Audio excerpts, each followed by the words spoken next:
जो सोच है ये रिश्ते को नुकसान पहुंचा सकती है। रिश्ते में ईगो से ज्यादा जरूरी है समझदारी। आज आम्ही चाललो खटेश्वर महाराजच्या यात्रेला.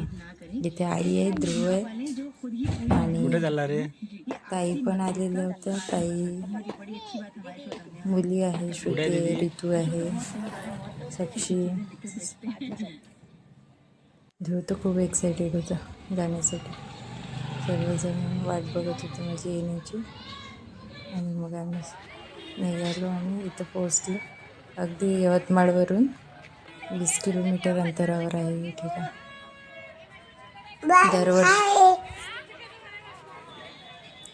दरवर्षी यात्रा कार्तिक पौर्णिमेला असतो.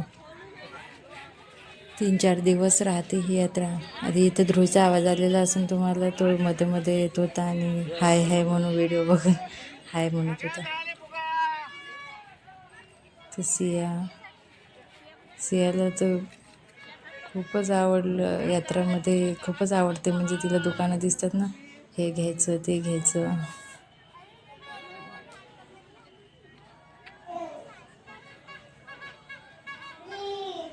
खूप मोठी यात्रा असते इथे. नंतर मग आम्ही मंदिरात गेलो. बरंच लांब चालत जावं लागलं. छान यात्रा भरलेली होती. छान छान दुकानं लागलेली होती. खेळण्याची, फोटोज, इकडे हॉटेल्स लागले होते तिथे.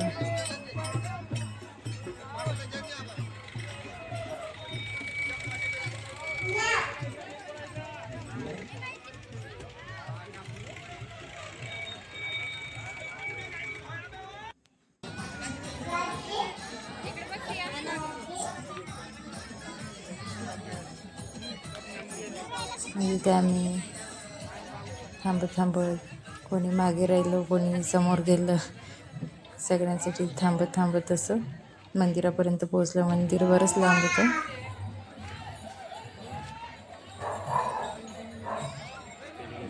इथं आलो. हे आहे मंदिर खटेश्वर महाराजांचं.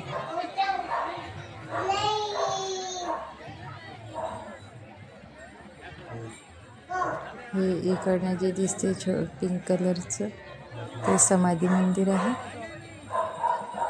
हे समाधी मंदिर आहे खटेश्वर महाराजांचं. आणि दुसऱ्या बिल्डिंगमध्ये तिथे विश्रांती घेत त्यांचं निवासस्थान आहे ते. मला काही फार माहिती नाही खटेश्वर महाराजांविषयी आणि तिथे विचारण्यासारखं कोणी नव्हतं, त्याच्यामुळे आम्ही काही माहिती विचारली नाही.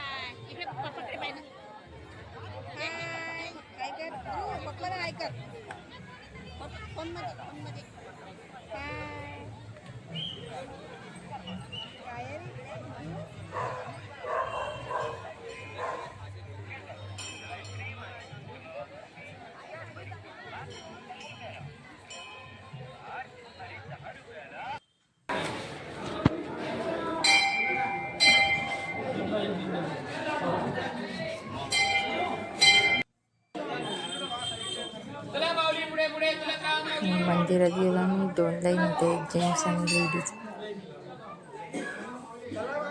छान दर्शन झालं. मी तिथून बघू शकता खटेश्वर महाराजांची मूर्ती आहे अशी बसलेली. आम्ही पहिल्यांदाच तर पेपरमध्ये वाचलं आणि मग आम्ही गेलो तिथे.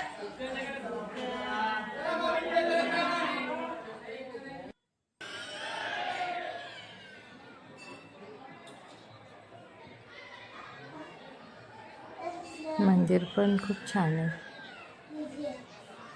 इकडनं तर मंदिरातून बाहेर येण्याचा रस्ता होता आणि दुसऱ्या साईडला जे मंदिर आहे तिथे त्यांच्या विश्रांतीचं आहे एका ठिकाणी. म्हणजे वरती तिथं हॉल पण आहे आणि तिथे भागवत वगैरे पण होत असेल कदाचित, ते तर काही मला माहीत नाही. आणि तिथे आज दहीहंडी पण होती.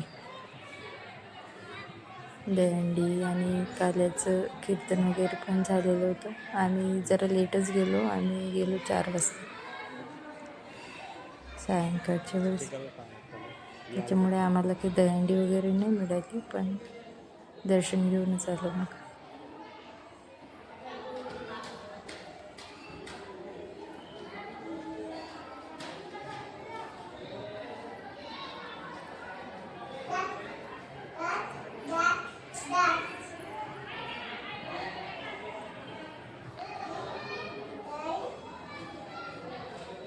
इथे अशी खुर्चीवर बसलेली मूर्ती आहे खटेश्वर महाराजांची.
इथे दर्शन घेतल्यानंतर मग आम्ही खाली पण एक मंदिर होतं असं भुयारात असल्यासारखं, तर तिथे पण आम्ही मग दर्शन वगैरे घेतलं.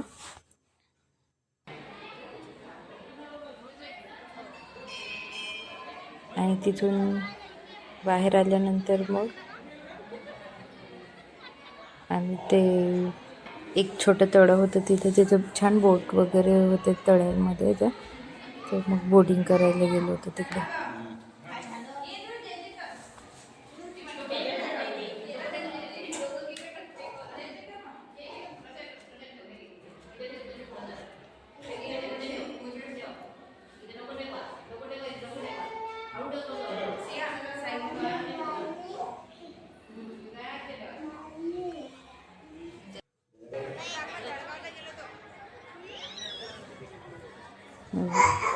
इथून दिसतं, मंदिरापासूनच दिसते ते तळं. छान होत्या, बोट सजवलेल्या वगैरे होत्या. मग आम्ही तिकडे तळ्याकडे गेलो आणि तिथं मग बोटिंग वगैरे करून घेतली. बोटमध्ये बसले सर्वजण.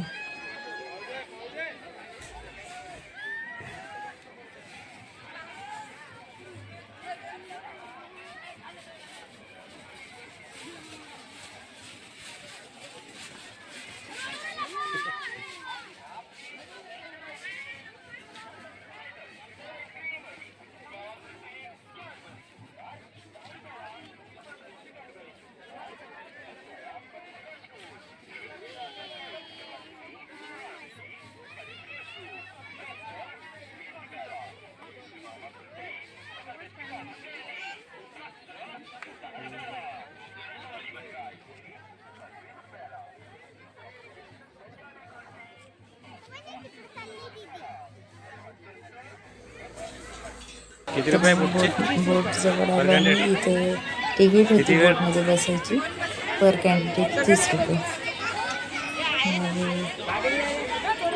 बसले सर्व. खूप गर्दी होती, खालीच नव्हतं. मग आम्ही थोडं वाट पाहिली, नंतर बसलो बोटमध्ये. एखादा पडला खाली तर काही गॅरंटी काहीच नाही इथं.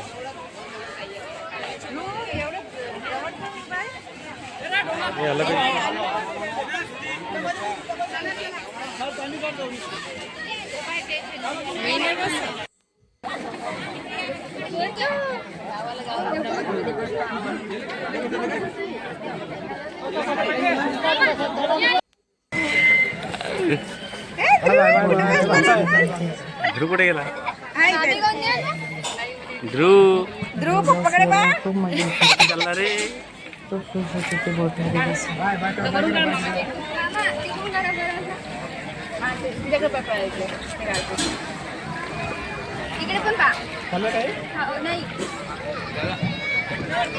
थोडंसं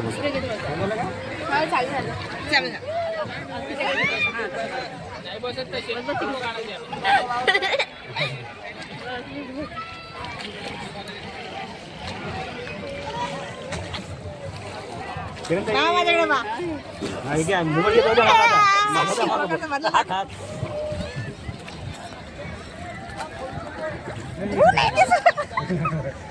ध्रुव ध्रुव हाय बघ इकडे पाहणार रे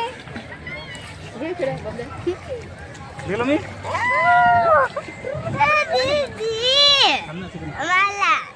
तिकडून जा ना तू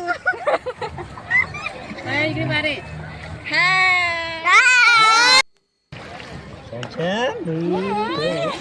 बस ना मुलं खूप खुश होती, त्यांना खूप मजा आली. लाइटिंग पण इकडलं छान आहे आता.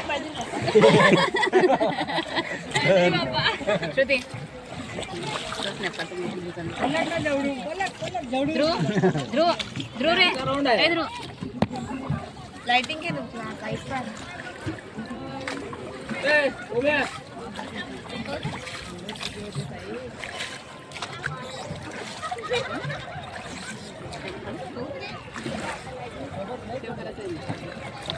भजी कर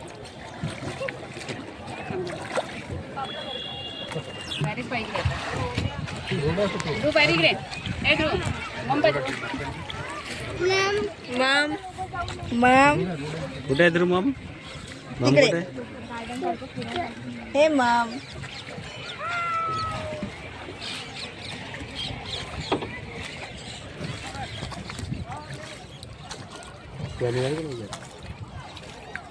आली आली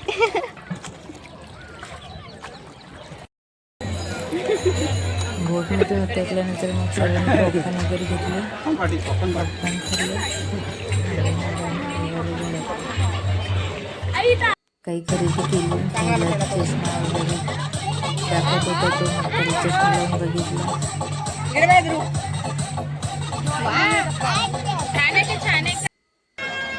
तिथे सियाने पण काही घेतलं, हातातलं काही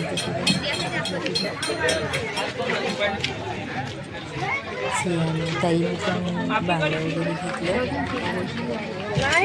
सिया, साक्षी, श्रुती आणि हातातले घेतलं.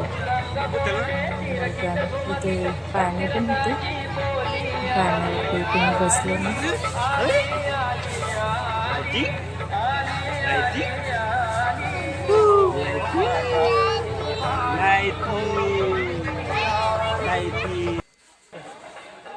असंच थोडं काही काही बघत मग इथं आम्हाला हे चावीला लावायचं असतं ना किचन, त्याच्यावर नाव वगैरे टाकून मिळत होतं. मग ते बघितलं आम्ही आणि तिथे मग किचनची खरेदी केली.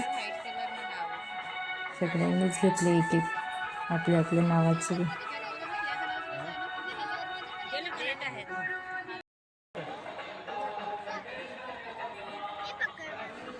इथे आम्ही किचन वगैरे खरेदी करून मग निघालो घरी जायला.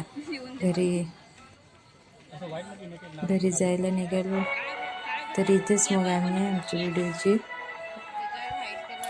शेवट करते. आणि चॅनलला प्लीज सबस्क्राईब करा, लाईक करा, शेअर करा. भेटूया पुढच्या व्हिडिओमध्ये.